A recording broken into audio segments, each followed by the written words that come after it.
I sing a song of the saints of God, patient and brave and true, who toiled and fought and lived and died for the Lord they loved and knew.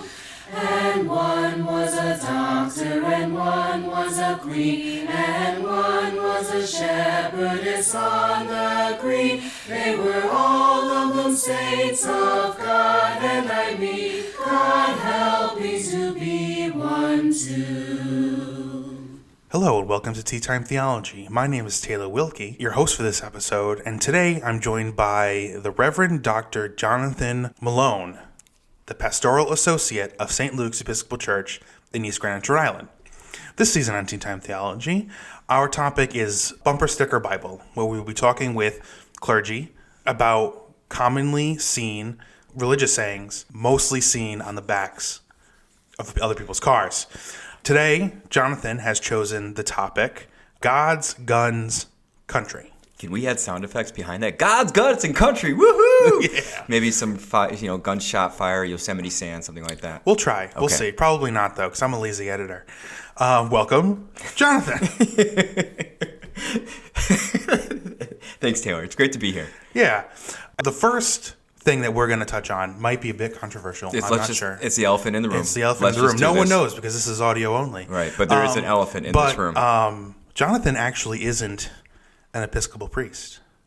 Johnathan is our first non-Episcopalian clergy that we've had on the podcast. He is actually a Baptist minister. Sure. Which really threw me for a loop because Johnathan preaches at my church, and he just wears a whole different uniform, and it's weird. It's like, are we going to graduation, or what are we doing? That's right. Yeah. And I just wondered, as a recovering Roman Catholic, as most of our listeners know that I am, right. How does that work? How does a Baptist minister find themselves working for the Episcopal Diocese of Rhode Island? Well, that's an excellent question, and I'm glad that you asked it. Thank you. I wrote it myself. Yeah, right. It was well done. So for the past 13 plus years, I'd been the senior pastor at the First Baptist Church in East Greenwich, same town as St. Luke's. And then almost a year ago, I left that position to do more of a wilderness-focused ministry. I started a new business just completely on my own, and I encourage people to check it out at wildernessjourneys.org. That's wildernessjourneys.org. Finding the divine in the wilderness. Yeah, right. Yeah. Thanks for the plug. So starting a new business is always a scary and risky venture. And I was talking with Father Tim about this, and I said, so I'm leaving the church and such, and he was sitting with that for a while, and then he reached out and said, if you need some part-time work, why don't you come work here at St. Luke's? Which I do need part-time work because the salary right now that I'm making is next to nothing because I'm starting a business. Yeah. So that what is it? You don't make a profit for what, 10 years or something? If I'm lucky, I think. Yeah, right at retirement is when I'm going to start earning. Father Tim did reach out to the bishop to get permission to make sure it would be okay. I'm recognized as a Eucharistic minister, so I can serve the Eucharist, but I cannot consecrate it.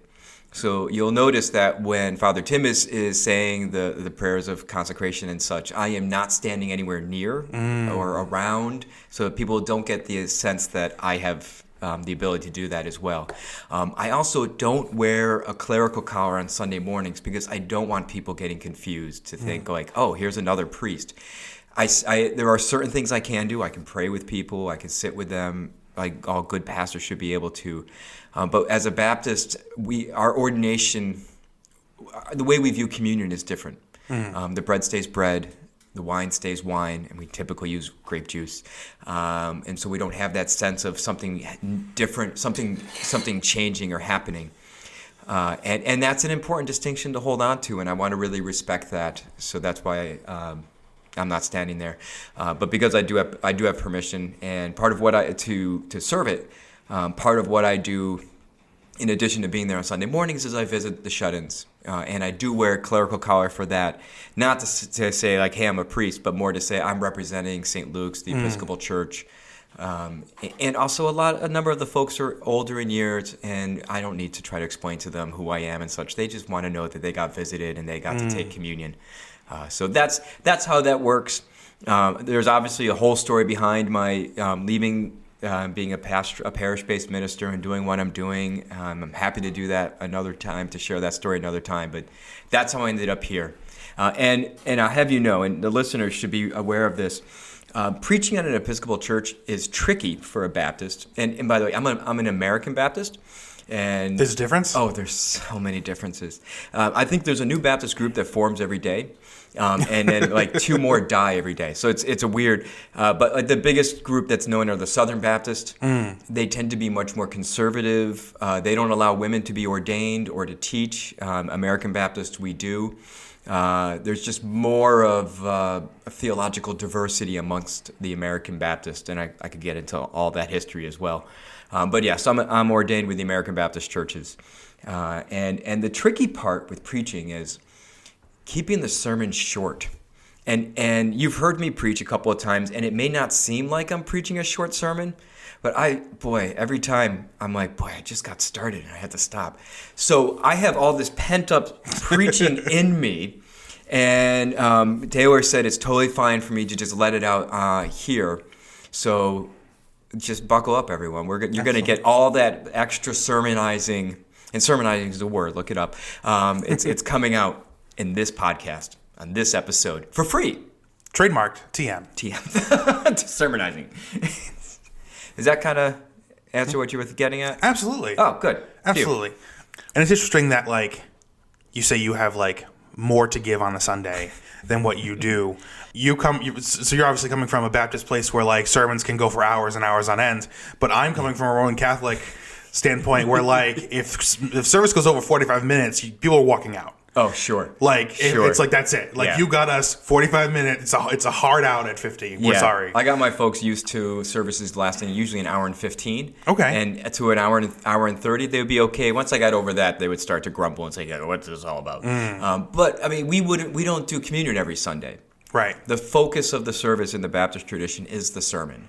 That's what it all heads towards. So usually 20, 25 minutes is what I would preach. Okay. And some go for much longer. It doesn't mean it's better. It just means they can just talk for longer, I guess. Yeah. Or something. You just get on a roll. You just get on a roll. Or you just don't care about quality. Quality. Okay.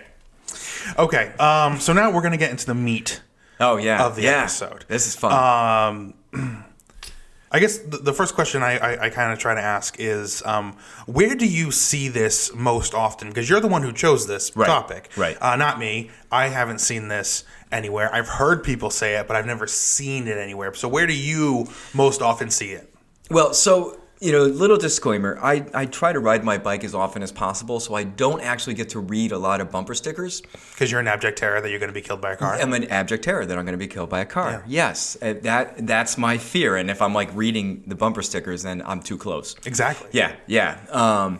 But it speaks to, I love the idea of the bumper sticker ideals, because it speaks to, Johnathan Haidt writes in his book, Righteous Mind, which is a fantastic book. I strongly recommend it for the listeners, that bumper stickers are kind of like symbols of your tribe. They're the slogans of the tribe. And it's a way of saying, I belong to this tribe. So you have the coexist bumper sticker, which is also ridiculous. But I didn't want to go off on that today. It says, I belong to a certain kind of tribe. And those are definitely like these cultural threads or threads that are occurring within our society. So while I've not seen this bumper sticker itself, and I looked it up, it is out there. It is. Yeah. And like as soon as you Google it, things get real scary real fast. Oh my gosh, so fast. It's the sentiment that I'm very much aware of, especially coming out of the Baptist milieu, of this idea of this strong nationalism. I was having breakfast with a colleague friend of mine, a colleague and a friend of mine, which is weird. Usually I just have colleagues who aren't friends. And I was telling him about this topic, and he said a bumper sticker that he's seen that is very similar is, I stand for the flag, I kneel for the cross, which I think gets at the same sentimentality of this marrying, this trying to conflate nationalism and Christianity. and saying that the two are together. So God's guns, country speaks to this idea. Now, if you Google it, you also find a New Yorker article with that exact title that talks about an evangelical movement that is anti-guns, and Shane Claiborne's mentioned. And Shane Claiborne's a fantastic individual, does some really great work in Philadelphia. And there's certainly some overlap with that, but that's not so much what I'm talking about. I'm not pro-guns. Let's be clear about that. I'm a pacifist. So I'm very pro like Nerf tools or anything that the Society of Creative Anachronism embraces, like duct-taped swords. Those are fantastic. Okay. If we had more of those, there would be a different world. But it is the sense that more bonks, less stabby. more box. Yeah. Yeah. I love that. My friends are my friends own or run a LARP camp up in Central Mass. I bet my nephews went to that camp. My nephews went to a LARP camp, and I Probably. said, "Really, you did, huh?" And they Yeah. were so excited. It's pretty dope. It is, and God bless them. Yeah. The LARPers, they're letting their freak flag fly Absolutely. fully. I can't help but smirk when I hear about it and see it, but then, who am I? Exactly. Yeah, LARP away, Absolutely. LARP away. Absolutely. Anyway, back to your thing that you were saying. Yeah. So it will be the idea that that this nation is a Christian nation first. That's that notion, which is wrong. Maybe I shouldn't say that so strongly. No, It's okay. I'm gonna. Yeah, it's just wrong. There certainly is Christian influence, Right. and that can't be denied. But it's not a Christian nation, because as soon as you say it's a Christian nation, you're saying it's a nation that's favored by God. And if one nation is favored by God, then God is not favoring others. Right. And now we're creating this hierarchy of God likes some better than others. And that's a challenge. I mean, that certainly is a challenge within Christianity, within Judaism, to say we are a people that have been chosen by God, and this sense of this superiority. But if you really read through the scriptures, God says, because I chose you, I expect more of you. And then there's plenty of other passages where God is calling all the nations. So there is this universalism to God, that God doesn't favor one nation over another. It's just wrong. Theologically, it's wrong. Can I say heretical? Sure. You can say whatever you I know want. I can say whatever I want. You can swear. I don't care. Please don't, though. I'm pretty sure the bishop might listen sometimes. I don't know. Well, if he's listening, hello, Bishop. We're glad to have you. Have a seat. Get a drink. Enjoy yourself. Absolutely. You're my favorite bishop in New England. That's fair. How many bishops are there in New England? There's got to be more, because he's just got Rhode Island, right? Well, he's just got Rhode Island, and then there's... Oh, no. Now I've made enemies. There's... That's right. There's a bishop of New Hampshire. Yeah. But Massachusetts has got to have one. Then there's Thomas Tobin. I don't like Thomas Tobin. He's a Catholic. Oh, yeah. He's here in Rhode Island? Oh, yeah. Oh, yeah. He doesn't play nicely with others. That's what I learned. No, he doesn't. He's not a very... I'm not going to go off on the Roman Catholics right now, because... Some of my best friends are Catholics. I'm sorry. So part of the challenge, I'm bringing us back. Part of this challenge of God's gun and country is this idea of this confluence of Christianity with nationalism, and then added to that, it's a certain type of Christianity, and that's where the guns come in. It's this macho Christianity, this Christianity of strength, this Christianity that says there's no room for wimpiness. Right. Mark Driscoll, who's been a shamed pastor now and good, but look him up if you want to just hear some interesting stories. He had a big church on the West Coast, Mars Hill, I think. He really preached that God doesn't want sissies, that God doesn't want weak men, like this kind of feminine, masculine. He's like, that's not what God's about. God's about strong men and stuff. He was big shocker. He was incredibly abusive to his staff and to women. I know. Nobody saw that coming. No one would see that coming. Right. Yeah, talk about heresy. But that's a form of Christianity that's embedded with this idea of this nationalism, that Christians have to be strong. This idea that a good Christian is one who will have multiple guns in their home. And if individual gun ownership, that's on you, right? I mean, you specifically. Yeah, that's fine. Taylor, I think you're the one who should decide whether or not everyone gets a gun. I think we should all have guns, because then if everyone had a gun, then no one has a gun. we would essentially be culling the herd, because everyone would just be shooting at each other all the time.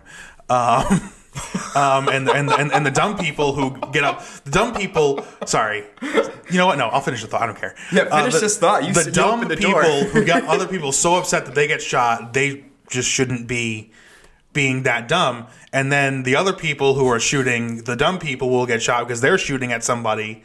And then that's a radical person who is like overreacting to somebody doing something that probably really doesn't affect their life in general. Okay, I'm having a hard time yes-anding this. It's fine. No. It's fine. I'm probably gonna edit this out. I thought so. I was figuring you were gonna go like an Incredibles theme, like when everyone has a superpower, then no one has a superpower. No, you just when everyone has a gun. No, I went real Christopher Titus on this one. Yeah, you sure did. Yeah. Well, I'd say lean into it. Yeah, whatever. But I'm just some jerk on the internet. What do I know? Right.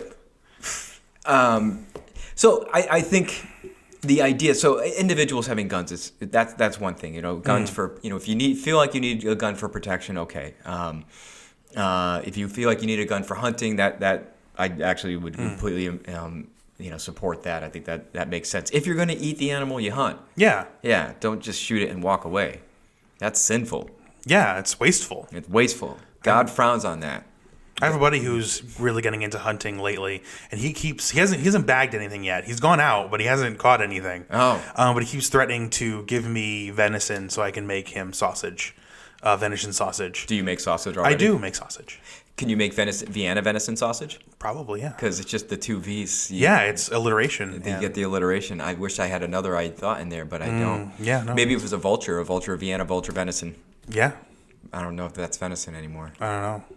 Someone write in and let us know. You can write in at teatimetheology@gmail.com. That's teatimetheology@gmail.com. Please write in with your comments and questions and let us know. Seriously, please write in. Our inbox is always very empty, and we just want to know how people think we're doing. It's a podcast with a mailbag segment is so much fun. It is, but everyone's really quiet. Yeah, so go ahead and write in. Our fives of listeners are very fives, and don't forget to rate and review the show. Right, on iTunes. On iTunes. Please rate and review the show on iTunes and tell a friend. Yeah, absolutely. Anyway, the idea that you're not a good Christian if you don't have multiple guns. And if you're not a good Christian, you don't have multiple guns to be ready for that time when you have to take back the country. Like that kind of mentality, that kind of Christianity. I think it's really weird that this vision of who Jesus is as this strong hero. I'm dating myself here, but there was a Christian singer named Carmen. I'm assuming you've never heard of him because you grew up Catholic and you avoid right. him. No, yeah. my favorite Christian rock group is Faith Plus One. See, I don't know them. I grew up with DC Talk. Like and 5 people just laughed really hard when I said that. Oh. Yeah, was it a joke? Yes, it is. Do you want to try it again? No, it's fine. I'll laugh this time. No, it's okay. All right, I'm here for you. So Carmen, he was a rap artist as well, and not very good. But he had this one song that I heard about a boxing match between Jesus and Satan. Because why not? Okay, that's... Right? Yeah. That's a South Park episode, but it's fine. Yeah. I mean, check it out. People, those who are Gen Xers who grew up in an evangelical ethos, that you know exactly what I'm talking about. And it has Jesus beating the crap out of the devil after losing first. Oh, you have to. And then coming back and winning. Yeah, that's the formula. That's the whole resurrection story. Yeah. Jesus comes back and kicks everyone's behind. I saved you some editing work. That's fine. Yeah. I'll bleep it anyway, so everyone thinks you swore. Oh, nice, good. You either get more people to come to St. Luke's or less. Yeah, because it's going to work or no one listens, and it doesn't matter. It's this idea, this victorious Christianity, that we are a strong. Need we? It's like we forget that our Savior, the one we look at, is defeated on the cross. Like, it's weakness. And either that's glossed over, or we say, like, well, he seemed to have lost, but he didn't really, because he went to hell and broke the gates open and then came back and was totally victorious. Like, that's not the story. It's a story of weakness. Read the beginning of 1 Corinthians. It's foolishness to the Greeks and weakness to the Jews. That's who God is, as we know God through Christ. Not this strong, masculine. There's a great picture of Jesus on the cross, and he is like ripped, like just has like at least 84 packs on his abs, at least. And the picture of it, he's like his hands are on the cross, but he's broken the cross, like and it just shows him that's part of this image of God's guns and country, of this very strong, very masculine Jesus, and it's just not accurate. I don't know what Bible they're reading, and I do know they're reading the King James, which is not a great translation, but that could be another conversation. But I mean, well, they're not reading the Bible. They're hearing other people give an interpretation of the Bible, and they're hearing a very specific interpretation from certain kinds of pastors who are giving us certain kind of ideals, and it's just wrong. And you take that and you mix in with it this nationalism, and you have this triumphalism with this arrogance that's all there, and then throwing the guns part, and it becomes really dangerous. And if we're not clear about that, I refer you to January 6th. Right, or I saw a great meme. I mean, this is going to be coming out during Lent, so this might be a distant memory in future people's minds, but it's very much on our mind. The shooting in Colorado at Club Q. Club Q, yeah. Club Q.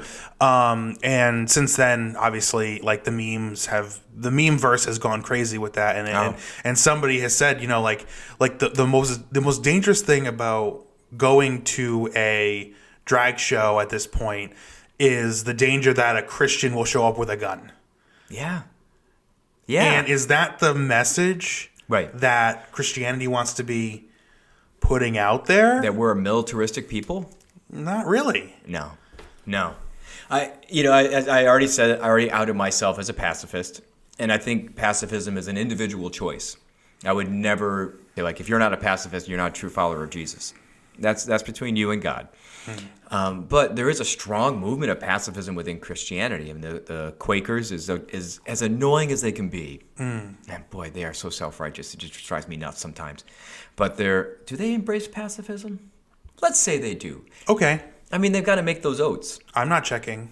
Yeah, Quakers right in. Yeah. The Amish. They can't hear this. I know. But they, the Brethren, Church of the Brethren, the Mennonites, these are folks that come from a pacifist tradition. And not only is it pacifist, but it's also a very anti-empire tradition, which I do think is a strong part of Christianity that a lot of popular Christianity has neglected, this anti-empire. Should I unpack that a little bit? Yeah, sure. Okay, good. I mean, the clock's ticking. We got to make this. We're shooting for what, 3 hours? Yeah. Nice. 3.5, 4, whatever. I've got nothing else to do today. Absolutely. Neither do I. I've got a bottle of whiskey.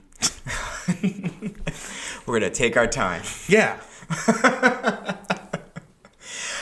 So the anti-empire notion is, especially if you look at the Gospels, and one author, Warren Carter, writes, this was an excellent book that was written maybe 10 years ago, Matthew and Empire. I'm throwing out a lot of books here so people can read afterwards. Nice. Yeah.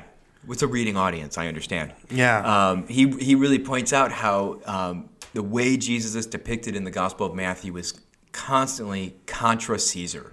He's saying, I'm not about Caesar. I'm about God. I'm not about the kingdom of Rome. I'm about the kingdom of God. I'm about, subverting the empire.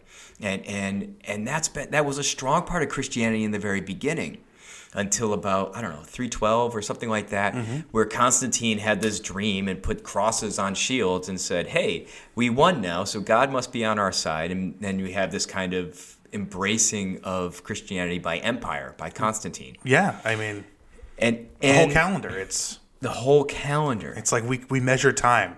I know. By Christianity time. I know. For me, it's not yet, summer hasn't ended yet because I'm still on the Julian calendar. Yeah, see? I actually don't know how. I don't know when. Calendars behind her head, but let's just. I use the Mayan calendar. Do I just stopped Nice. counting. You just stopped after 2012. You're like, 2012. well, I was like, that's it. It's over. We're done. guess we're done. Just waiting for the end. Yeah, I'll tell you, folks. Scheduling this podcast was a nightmare because I kept saying, "How about this day?" And Taylor just said, "I don't know what that day is." That's not. It doesn't. I have no days. Yeah. I will be there at the time that I need to be there. And Right. I'm like, I don't know how that works. Yeah. It's the things I have to wrestle with. It's horrible. Christianity that has this history of constantly getting in bed with empire, and the Anglican Church kind of is guilty of that. Yeah. Yeah. Yeah. Not that the Baptists are clean. I mean, Yeah. we started by saying, like, we don't want anything to do with that. But then when the Civil War in England happened with Cromwell and all those folks, a lot of Baptists then started fighting in the military and became accepted. Yeah. The same with here in America. Baptists were seen as rabble-rousers and low class, and then the Revolutionary War was going on, and Baptists like stood up and said, we'll fight too, and then it became accepted. I mean, that's part of how I guess you get in. But this idea that we have to be intertwined with the government, that we have to have that kind of power through the government, it's so dangerous and flawed, and that has been a part of Christianity, and we see it today with the guns, God, and country. I keep bringing it back. See that? That's nice. That's good. Yeah. It's like a circle. It's like, yeah, just calling it back. Yeah, calling it back. that's great. And part of that challenge is once we become embedded and find ourselves in bed with the government, we lose our prophetic voice. I think that's one of the brilliant aspects of the Disestablishment Clause in the First Amendment. It was only going to be a matter of time until I mentioned the Disestablishment Clause. Yeah. And that's a big thing for us Now, Baptists. well, I mean, let's pretend I don't know what that means. That Congress shall not establish any religion. Okay, I got it. Yeah. Okay. And please, folks, if you're going to learn any of the amendments, 6 is fun. Yeah. 4 is nice, but 1 is really that's one to just at least start with 1. Yeah. And get all of that, freedom of assembly, press, et cetera, et cetera. I'm not going to speech, religion. There's probably one more that I'm not thinking of right now, but that Disestablishment Clause to say that the government shall not favor one religion over another. Is so important. In part, it allows religions to be free from the influence of the government. But it also allows religions to be free to influence the government. Because we can still have that prophetic voice without worrying about losing our funding or losing, who knows what else. But as soon as we start receiving, tax breaks, money, favors, then I don't know if I can criticize this person because then I might lose this nice little check that we get every month. We lose our prophetic voice. Right. Yeah, and that's horrible, I think. We've kind of given it up anyways. Churches are kind of wussy, but that's our own. That's because we're afraid of losing members. Right.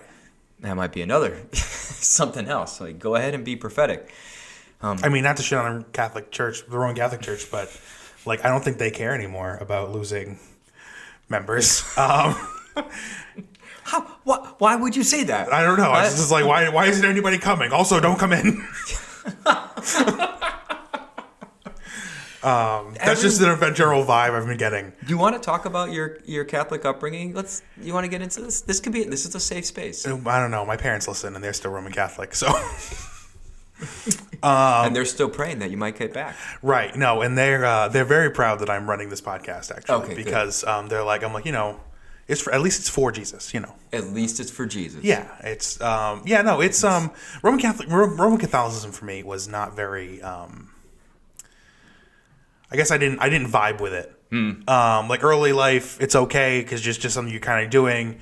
As I got up to being an adult in my early 20s, I kind of started looking around and paying attention to what was going on in the world, and I'm like, I don't know, I don't think this club's for me. So then I wasn't in a club for a while. You were a free agent. And then I was a free agent, and then I met my wife, and she is a professional singer. Right. And she would get gigs working at churches or working for churches on Sundays. And we went through a couple of different denominations, and then we finally ended up here at St. Luke's. And now I can proudly say I'm an Episcopal parishioner, and pretty much all of my my moral compass is aligned with the compass of this church. Nice. Yeah. That's fantastic. Yeah. That's pretty good. Yeah. I think that's good enough, right? Yeah. I think there's still, God will still take you in. I hope so. Well, even if not, because you were baptized as a Catholic, you're sealed with the Spirit. So Right. God's going to take you in no Right. matter what. I always like to say I think the credits transfer. Oh, yeah. Yeah, they do. Yeah. Now, Baptists, we don't have that. We don't do infant baptism. So I'm out.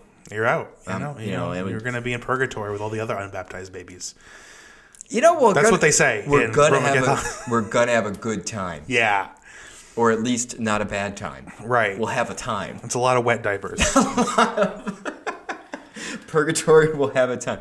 Can I plug a website bringing us back to God's Guns and Country? Sure.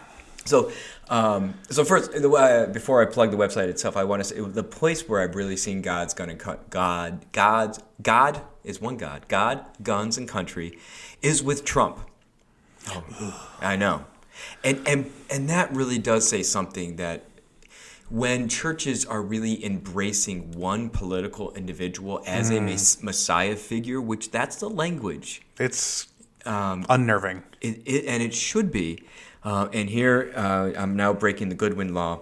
One of the other times we've seen that is with the Lutheran churches, not all of them, but a lot of them in Germany in the 1930s. Oh, what was that guy? Who was that about? I think, he's famous. I can't think of his name. Albert? Yeah, something. Elman?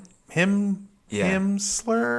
something. I don't know. Folks, go look him up. But the way that the churches talked about this individual was someone who's going to save our country, someone who's going to bring us back to prominence, had pictures of him in a Messiah kind of figure with the cross in the back. And that's not all of them. There were the conforming churches and the confessing churches. The confessing churches said, this doesn't seem right. Check out Dietrich Bonhoeffer, just anything about him. Okay. He's amazing. He died for his faith. Sweet. Yeah. Not at the time. Not sweet, but not at the time. But it's martyr. He's a martyr, so and it's good to learn about our modern day martyrs. But that kind of language has been used around Trump. That this is someone who God has anointed, that God has sent to us, who's going to save us. This is the David of our time. Because even when people would bring up Trump's been divorced many times, they say, well, David had infidelity too.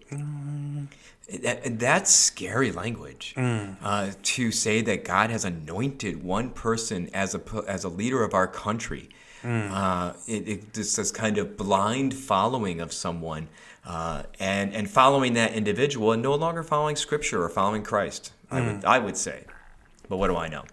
So when I see that, this sentimentality is tied with the ethos that we see around Trump, and that's part of why it's been so scary. I want to encourage people to go to the website. This is a horrible website, but it's ChristiansAgainstChristianNationalism.org. I'm sorry, I fell asleep halfway through Yeah, that. I know. Halfway through that URL because it was so long. It should be CACN.org. I'm sure that's already taken. It probably is. It's probably some either an investment website or something scandalous. Right.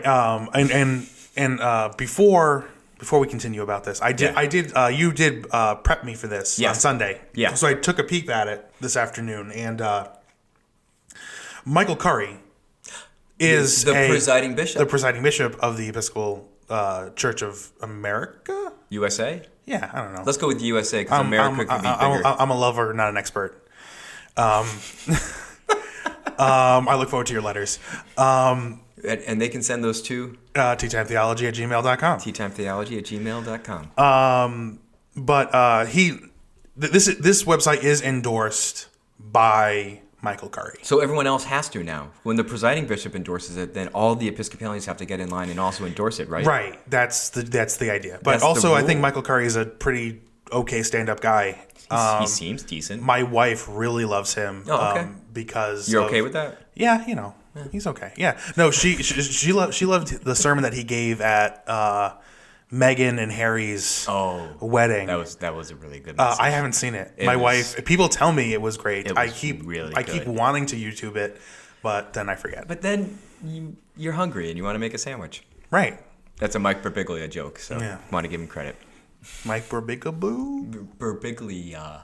Mike Birbiglia. Yeah. I like him. Michael Birbiglia is really funny. Yeah. Talk about ex-Catholic. So the Christians against Christian nationalism. It's not a Baptist thing. This is a pan-Christian thing in the United States. Michael Curry has endorsed it as well. I think Bishop Nisley has endorsed it. I don't know for sure. He wasn't on the list of... Well, then we've got to get him on that Yeah. list. Yeah, he does. Yeah, I don't know if Father Tim has endorsed it, but I know I've endorsed it. That's great. I did that this morning. Nice. You signed the thing? I signed the thing. Okay. Now that I'm only an associate here. Did you print it and then sign it, or did you use an e-signature in Adobe? Yeah. See, that's too easy. You got to print it, bet it's sign too it, easy. scan it back. Forget it. It's it's actually very easy to sign it. They just want your name, your address, so they can say you definitely did it, and then you can tweet it or share it or invite a friend to sign it as well. And they want your address so they can mail you unsolicited material. That's fine for this stuff. I want to read their closing statement in this and encourage people to check that out. But they say, whether we worship at a church, mosque, synagogue, or temple, America has no second-class faiths. All are equal under the U.S. Constitution. As Christians, we must speak in one voice, condemning Christian nationalism as a distortion of the gospel of Jesus and a threat to American democracy. I mean, that really captures the main ethos of the statement that of what it's getting at. And the website is well put together. The statement is fantastic. The resources are really good. The scholars that have done the research behind it, just really fantastic stuff. So, and I strongly recommend people check it out. And one of the reasons I tend to harp on this issue is especially because we live in New England. At least you and I do. I don't know about our listeners. I'm sure we have listeners all around the world. All around the world. We do, actually. Yeah. See? Except Antarctica. Yeah, one person in New Zealand listens. Well, God bless you. Yeah, it's pretty great. Shout out to you, one person in New Zealand. One person in New Zealand, yes. He's probably a bot, just like... I like to imagine it's someone who bought one of the Hobbit holes from the Lord of the Rings movies, and he lives in like a little hobbiton, and smokes a pipe outside, and just has like a lot of bread and like cured fish in a pantry. Sorry, I just want to live in. Yeah. I just want to live in a hobbit hole. In your editing, you've got to put some kind of like whimsical Irish Gaelic music in the background. Absolutely. Yeah, this is going to be editing fun for you. Oh my God, it's going to be great. Yes. So in New England, we don't really encounter this kind of Christian nationalism as much. So there can be the sense of like, what's the big deal? But if we lived south of the Mason-Dixon, we would be seeing it a lot. It's from my personal experience. Yeah. Jesus is like, it's like a verb once you leave New England. Yeah. Like like my wife and I, we took a drive. We drove from Rhode Island to Texas. If you're wondering how to do that. In one day? Not in one day. I think it took us a couple days. But if you're wondering how to do that, it's drive west till you get to the middle and take a left. That's how you get there from here. Yeah, I'm checking out a map. Yeah, that tracks. Yeah. We're driving, and all of a sudden, and it's like pitch black in the middle of the night. We're on like the interstate, and it was crazy because it was like 2 p.m. Yeah, and we come around a corner, and all of a sudden on the hill there are like 3 crosses, and I'm not talking just all like, someone like wrapped their car around a tree here. Right. It's like, no, these crosses are on the top of a hill, lit up, like super ominous looking, and it's the only thing you can see, and it's like, wow. Now, did you, at that very moment when you saw those crosses, want to pull the car over and give your life to Jesus Christ, your personal Lord and Savior? No, I got very uncomfortable.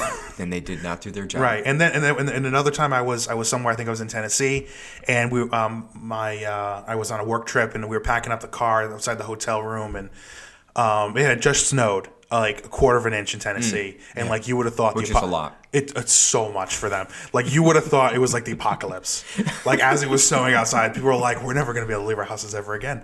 That's fantastic. But as we were leaving, they're like, "Oh, you're leaving?" And we're like, "Yeah." It's like, "Oh, where are you going?" It's like, "Oh, yeah, we're just flying back to Rhode Island." It's like, "Oh, do you want to pray?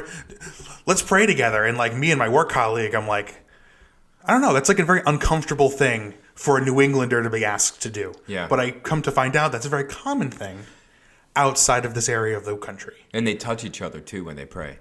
Yeah? Yeah, there's like hand holding and stuff. Yeah, human contact. It's weird. I know. That's why I moved here. Yeah. Ohio was as much as I could take. And I'm like, no, there's way too much hugging going on. Yeah. We need to get back to where people are sensible. So I understand what you mean by saying, like, it's serious out there. It is serious. Yeah, and we see it a little bit in the national politics, but it also happens in the local politics and the statewide politics, and it is dangerous. I mean, there's been this movement, this call of like democracy as a threat, and I think it is, and that's getting a little on the political side, but I think it's threatened also by this flawed heretical theology that God is on the side of one party. I think that is really dangerous. It is. Which is why I get so worked up about this. Well, I mean, people will do a lot when you think you have God on your side. Yeah. When you think you are right and everyone else is wrong, you get a crusader mentality. It's not okay. No, right. And again, January 6th. They weren't all proclaiming faith, but there was a lot of proclamation that God's with them, and this is what Jesus wanted them to do. There was a lot of that. Yeah. And that's really scary. I also want to plug, maybe there's an Episcopal aspect of this, but the Baptist Joint Committee of Religious Freedom. That's how I learned about this. Okay. The Baptist Joint Committee, they're Baptist. Okay. They represent almost every Baptist denomination in America, not the Southern Baptist though. Okay. Like Tobin, they don't play well with others. Oof. Yeah. They're an advocacy group in Washington, D.C. They file a lot of amicus briefs for Supreme Court cases that involve religious liberty. That's their thing, and they do excellent work. They also have a podcast, Respecting Religion. I encourage you to listen to that. And they're the ones who keyed me into this Christians Against Christian Nationalism. And I do want to say go to the bjconline.org. They have a better than Christians Against Christian Nationalism.org. I also do want to say, before we get too much in trouble, my problem is specifically with Thomas Tobin, not with the church in general. Right. Like Cardinal O'Malley is a really great guy. He's the cardinal of the Diocese of Boston. Oh, okay. Yeah. And all my local priests growing up have always been super great. It's just Tobin. He just likes to open his mouth and say things, and they make me so upset because you're not helping anybody. You're not pulling anybody in. You're just pushing people away. So your bumper sticker that you hate is "I stand with Bishop Tobin." Yeah. That just gets you going. No, the one that got me going the other day, I saw it. It was like, and you know, like when you read one and it hurts, like it hurts it's like, ooh, that was like a really good one. It was those who seek Jesus in the 11th hour often die at 10:30. I was like, well, whoa. how can they seek Jesus in the 11th hour if they're already dead at 10:30? I don't know. I don't know. But that was like, I was like, oof. Yeah, boy. That was a real yeah. That was a really oof one. But anyway. Yeah, I want to kind of sit with that for a sec. Right? You're like, it's heavy. It's a heavy one. It is. Also, you want to just smack them. Like, don't be so nasty. Right. Yeah. That's not... Yeah, my grandmother used to have one that was like, it was very aggressive. And once again, like a lot of these are they're very aggressive. And I don't understand why. It was like, I'm Catholic and I vote. Oh, yeah. That's so pro-choice or pro-life. You never see well, I guess you see pro-choice, but pro-life and vote. Yeah. Okay, I'm glad you vote. And okay. Yeah. Okay. Yeah. These ideas, this tribalism. Right. This is the tribe I belong to. Yeah. I want you to know that. Yeah. If anyone wants to know, I belong to the tribe of Planet Express because I drive around with my Subaru with the Planet Express sticker on the back. What's Planet Express? If you don't watch you've never seen Futurama? Oh, it's been so long. It's so good. I know. I'm sorry. It's coming out. Tanya Watt, who literally sat in that exact same chair 2 seasons ago. She was still here when I got here, actually. Yeah. It was awkward. I said, Tanya, I really need to do this podcast. And she's just sitting right over there, just looking at me. Yeah. It's really uncomfortable. But we did a whole thing on Futurama, and it was great. Go back. I used to watch it when it came out back in the day, and then just things got away. Well, good news is that Hulu is releasing a brand new season starting in 2023. So now's the time to get back into it. That means I'd have to subscribe to Hulu. Or get someone's password. Get someone's password. Yeah. Which, of course, we're not. Yeah, don't pirate it. I'm not telling anybody to pirate And anything. we're not endorsing using someone's password to watch something without paying for it. Right. Of course, you should do the right thing. Right. Because this is a Christian podcast. It's a Christians Against Christian Nationalism podcast today. Anyway. Okay, Jonathan, this has been an absolute blast. Oh, good. And I always like to say this is one of my favorite types of interviews where I don't have to talk. I can just like tag in whenever I feel like a little lull, and I just let the guest just go. Nice. So thank you so much for being here. Oh, we're done. We're done. Oh, you're wrapping this up I now. am wrapping. Was it something I said? No. All right. No, that's fine. but if you did have any final thoughts, Okay. what would they be? I think it's important for you to own the kind of Christian you are. So I am not saying all Christians need to be progressive liberals, because it may have come out in this that I lean in that direction, being a pacifist. That's not the issue. Conservatives are great. We need you. We need you to keep us grounded because liberals are nuts. Yeah. We're so nuts. Sorry, I had to not swear. And sometimes you can't just save everything, and turkeys must die. Own your faith in such a way that it is true to your relationship with God. And really live into that. And be wary of anyone who tries to pull you into this idea that one human is going to be the savior for a faith. Your pastor's not going to save your church. That's not their job. Your priest is not going to save your church. The bishop is not going to save the church. For you Catholic listeners out there, if there's anyone left, the Pope is not going to save the church. Oh, he's another good guy. Pope Francis is actually Pope Francis seems fine. He seems like a pretty cool guy. Yeah, he seems fine. But he's not going to save the church.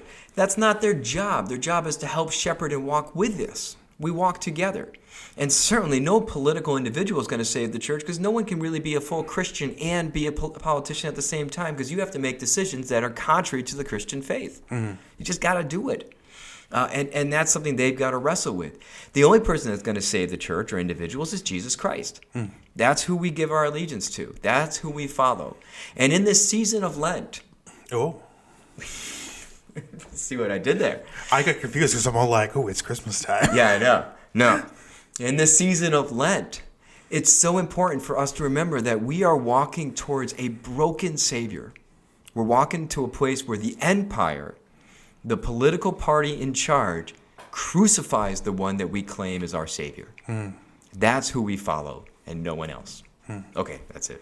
Okay, Jonathan.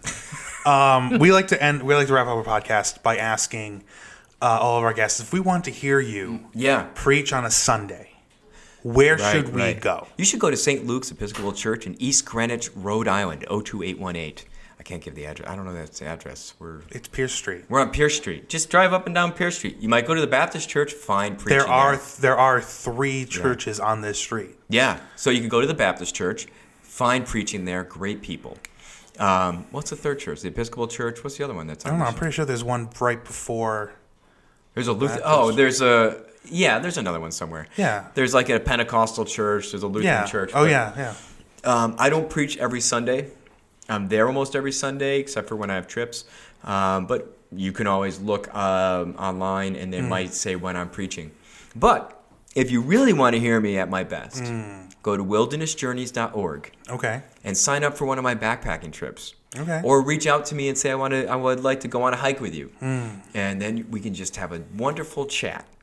So I lead backpacking trips, setting up this summer. By now, they're probably all set up, so you can sign up for one if you'd like, or wonderful. let others know about it. But if you work with an organization, a church, and you think you would like to have me lead one, you can reach out. And I'm always happy to come and speak to churches, organizations about backpacking, about wilderness, spirituality, those kinds of things. wildernessjourneys.org is where you can reach me. All right. And do you have any socials? Oh, yeah. You can find me on Instagram, Pastor Malone 1, on Facebook's Wilderness Journeys, and Twitter, probably by now I've deleted it because it's just turning into a drainage. I don't think Twitter's going to be a thing by the time this comes out. No. That dumpster fire has just exploded by now. Okay, Jonathan, it was a pleasure having you. Thank you. And we hope to have you on again soon. I hope so. Thank you. Okay, bye-bye. They live not only in ages past, there are hundreds of thousands still.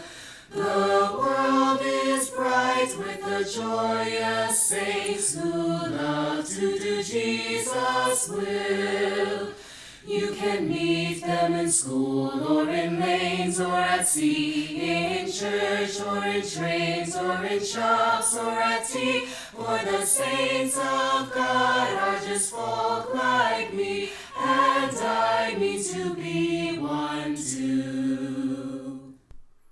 Thank you for listening to Tea Time Theology, a ministry of St. John's Cathedral in Rhode Island. We would like to thank our producers, Ivy Swinsky and Taylor Wilkie. Special thanks to Moa Conde and David Hines for our music. Our sponsors, the Episcopal Diocese of Rhode Island and the Right Reverend Nicholas Knisley, as well as our guests today. Follow us at Tea Time Theology on all social medias.